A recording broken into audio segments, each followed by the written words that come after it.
Hello, good afternoon. It's just gone 1 PM on Thursday, the 6th of May. It's voting day today, so that gives you an idea of when this was made. I'm just off on a wild camp on my trusty caribou bike, all laden up there behind me, and I've just left Bath. I'm heading that way along Kilkenny Lane.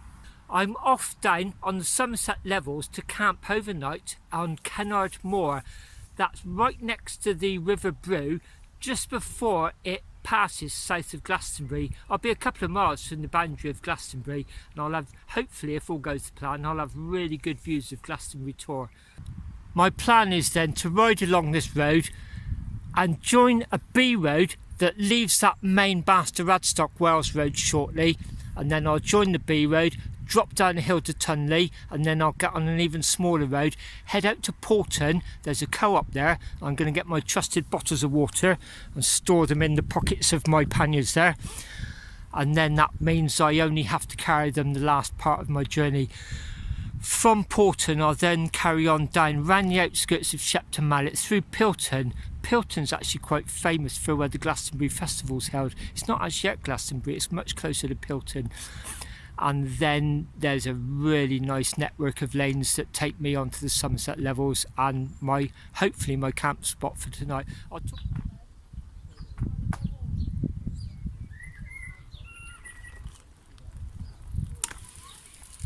It's now 2:15 and I'm just leaving Paulton. I've just come in from the Cam Valley down over the ledge of that hill. I've got my water at a local co-op. I street mapped it and made sure. I think that's the last possible place I can get water for camping tonight without having to go into Glastonbury, and I don't want to do that until tomorrow. I've just come up this way, but there's a point of interest here I thought I'd share with you. The Arnhem Memorial. In September 1944, Operation Market Garden. It was an attempt by the Western Allies to end the war before Christmas by capturing several bridges, including one across the Rhine, to cut the German retreat off and finish the war before Christmas. Anybody who's seen the film Bridge Too Far will get an idea of the plan. There was an airborne carpet and there were several bridges of significant strategic interest that the paratroopers were designated to capture, and then an armoured column would come along and relieve them and cut off the German retreat. Well, it never quite panned out that way. Point of interest here is a lot of the gliders and the planes, it was such a large force, it was assembled over quite a few airfields, and I think there was a glider took off from Kevil, if I'm right in thinking, near Trowbridge, and it was misty conditions, and anyway it lost control and crashed into this hillside over here, a few hundred yards across this field. Everybody on board was killed, so there's a memorial there. I've been across there a few times. It's quite an interesting place to go and visit and pay respect. Just past the Arnhem Memorial sign, and I'm crested this hill and I'm dropping down into the valley, and it's quite difficult to see here. I can only spot it because I know where it is. There's Masbury Summit over there. I can just see there's a smaller version of a transmitter, and just to the left of it there's a wind turbine. So that ridge of hills, we're crossing it to about where my finger is, so we're going to drop down here, climb up gradually to it. Masbury Station. People have lived in that ever since closure, and I do know that was sold recently, a couple of years back, and the owners did say they were going to restore it to its original condition, so it looks like they've made the main buildings habitable, and this is having a lot of work done on it. I'm just heading up there where that red car is. Shortly after that there's a right hand turn, and that's where I plunge down steeply. We're going to go down here. Shortly the road forks off to the right, Dinder. We're going to come back that way tomorrow. At the moment we're going to go straight down towards the Sheppey Valley at Croscombe, and then at the other side. From Masbury, this is seriously steep down there, all the way down. Let me show you where we're heading. That's the village of Croscombe just down there. That's in the Sheppey Valley. I've got an old 1948 youth hostel book at home, and in it I just traced all the old youth hostels that used to be around here, and there used to be one at Croscombe.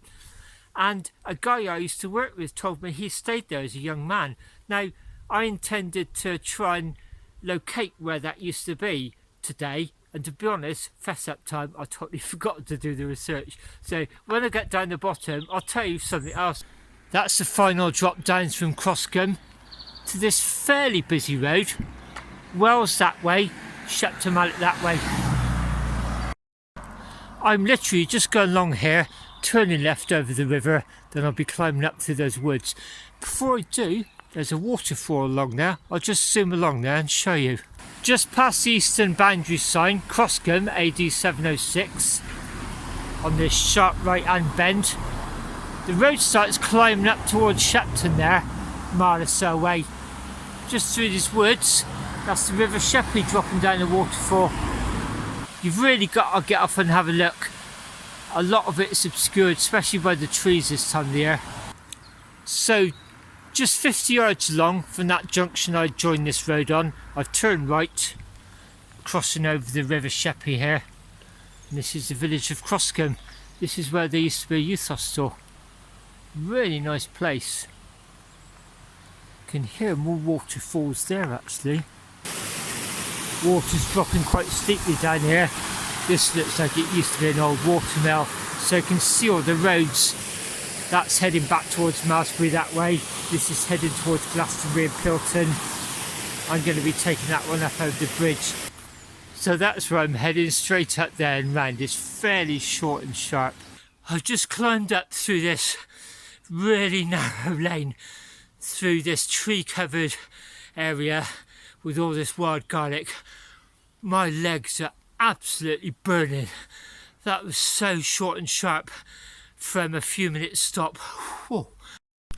This is quite a good view, just a few hundred yards up from Croscombe. So there's the village, and that hedgerow going along there, that's the road up to Throop. There's a farm. That farm's about halfway down from Malmesbury, so that was the road I dropped down.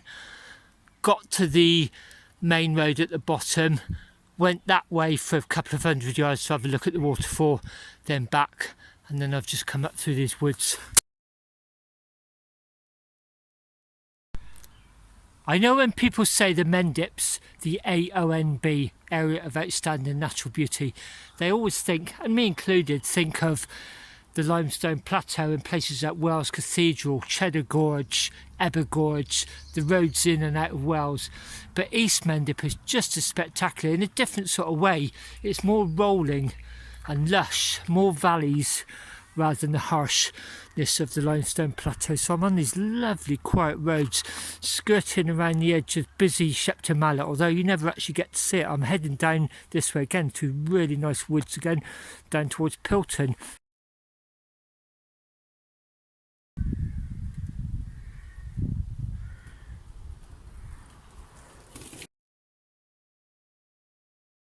We're now in quite busy Pilton. I've just come down Totterdown Lane and we're just about to cross this main road. That's the A361. Remember that for later on. I'll refer to that. I think we're going down Shop Plain down there. I think there is actually a post office here, so I might try and get an ice cream. I've just pulled into the co-op just to sit on their bench and have a rest. They got no individual ice creams, only like family type of ice cream, but this Coke's very, very welcome. Although today's ride is less than 36 miles, 35.5 I think, it's actually quite challenging considering the terrain and all the luggage I'm carrying. That was a welcome little rest, just sat there with a soft drink. As I said, it's quite challenging. Lovely little village this though. Apart from crossing that busy road as I came in just before I dropped down towards the co-op, this is Pilton. This is really nice. It's a real patchwork of lanes right here. Shepton Mallet heading that way, Bakery Lane up that way. That's the way I've just come in. Now I'm heading out on the Pill Road. There's another point of interest I probably should point out. I've come from Pilton that way.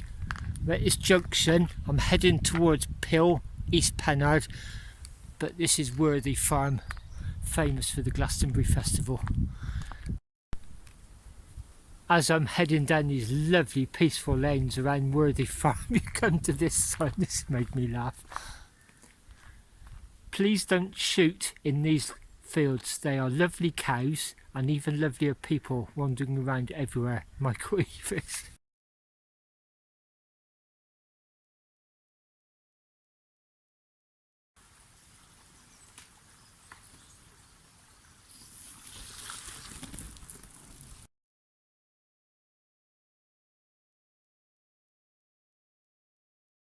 I'm on the road from Pilton to East Kennard.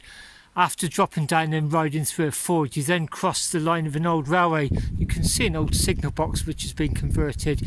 Some of it's been retained as well. It's definitely got the feel of an old signal box, and it's been extended into a residential premises. It's absolutely lovely round here. Only a few miles to go, but it just, once again, it just feels like a real adventure.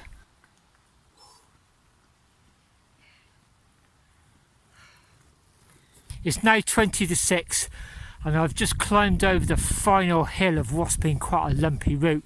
I'm going to drop down there. There's a T-junction. Left would be Brewton, right's heading towards Glastonbury. So you can see the Somerset levels are starting to open up below me. Go along there right.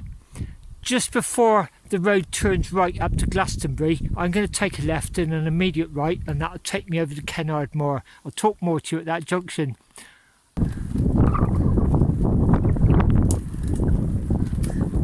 Okay, we're now approaching Glastonbury. The wind's starting to pick up, so I hope it's not going to ruin my dialogue here. That's the road I've come in on. If I was to have carried on up there, I'd get to West Kennard and I would join that main road, the busy one that I crossed at Pilton. And this route would also take me up that way towards Glastonbury. And the final 2 miles or so into Glastonbury is a very busy road. There's a long drag of a hill, and quite often you've got a queue of traffic behind you. You're slowing everything up. One day in 2016, when I was doing my super randonneur around the year, which was a 200, 300, 400 and 600 kilometre DIY Audax each month for a whole year, I used to come in this way and head up to Glastonbury that way. This one day it sent me down there and I thought, oh no, please don't send me across fields, because it was a mandatory route. I felt obliged to follow it. It went down there, turned right, and I discovered incredible road across Kennard Moor. So that's what we're going to do now. Go along there, a couple of 100 yards, turn right, and I'll talk to you along there. And this is it. It's not much more than a narrow farm track. It is tarmac, metalled. In fact, it's called Kennard Moor Drove. So it's an old drover's road. You can see Glastonbury Tor over there. In effect, what this is doing is running parallel about a mile or so south of that busy road. You can just see underneath the Tor, the road starts climbing up. You may see a few reflections off cars. That's quite a nasty drag out there, and the number of times I've had lorries behind me and I've pulled in, just basically let traffic go behind me, unaware this existed. And this literally brings you into Glastonbury, right in, almost into central Glastonbury. You cut through a little footpath, through a housing estate, and you're in Glastonbury. I'll show you that tomorrow. It's just incredible, the transformation. But for now, we're going along here. It just gets better and better. Pancake flat, and then the River Brue comes in from the left and runs alongside it. Just before you get into Glastonbury, there's lots of old caravans and camper vans. It's where New Age travellers live, and that's what made me want to come down and do a wild camp here in the summer. And it was amazing, and you get really good views of Glastonbury Tor, and you're far enough away to feel like you've got it all to yourself. Wow, look at all the lambs running across. That reminds me of that crazy dog, Crazy Maisie. Maisie, she was called, we had last Friday. She was lovely. Oh wow, look at those. Full of the joys of spring.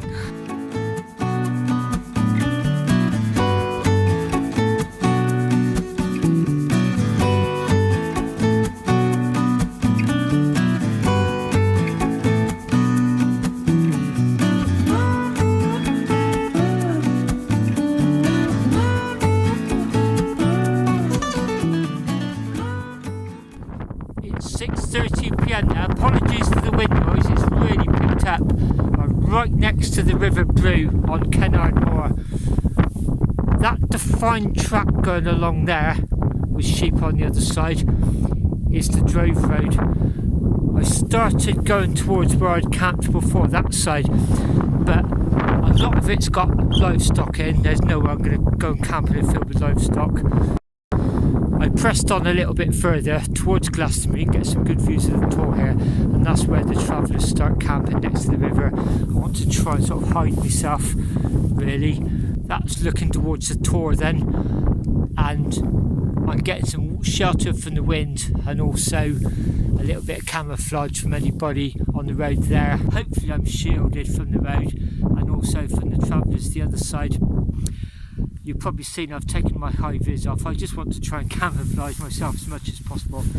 Today I've bought the Van Gogh Banshee tent. It's a darker green, so again the idea was to sort of blend in a little bit more. I've got everything set up. There's my tent. You can see it's blending into the silhouette of the riverbank, and that's the road right back there. I don't think anybody's going to see me. I'm doing everything on the other side of the tent, so I'll give you a guided tour. As usual, I've got a lock around my bike through one of the tent loops. I've also got a guy rope tied around it a few times. Anybody tried to steal that during the night and it would disturb my sleep, I can assure you.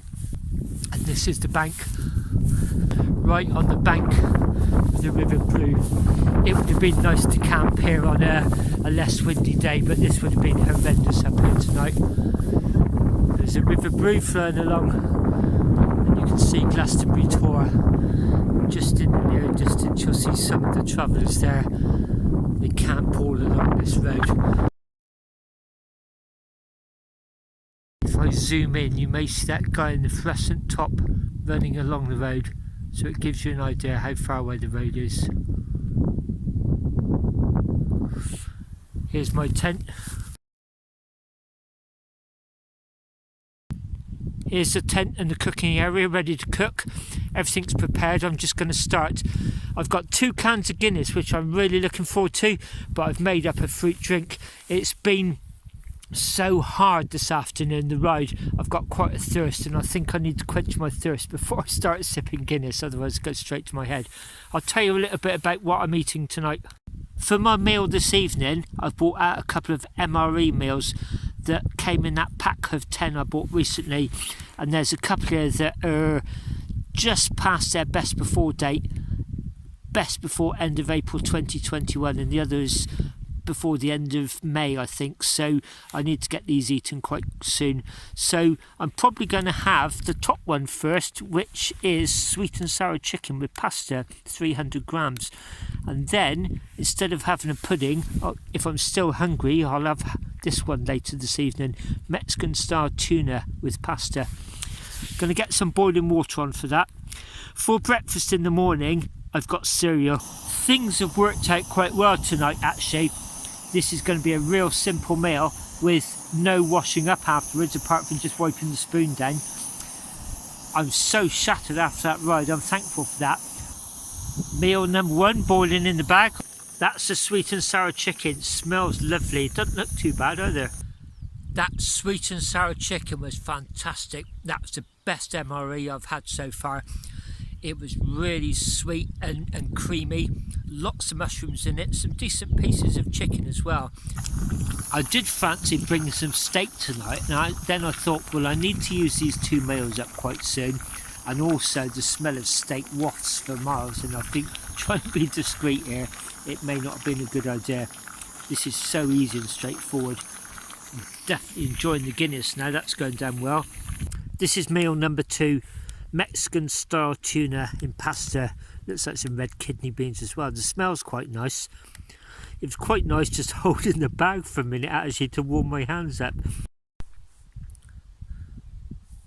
That's maybe the tent behind me, being obscured by the riverbank, hopefully.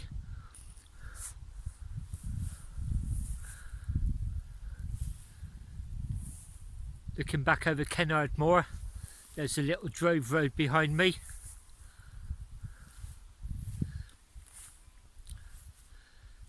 Again, I'm hoping my tent is being captured in that silhouette of the riverbank. Let's go there and have a look at that amazing sunset. The River Brue and Glastonbury Tor, 8:30 PM.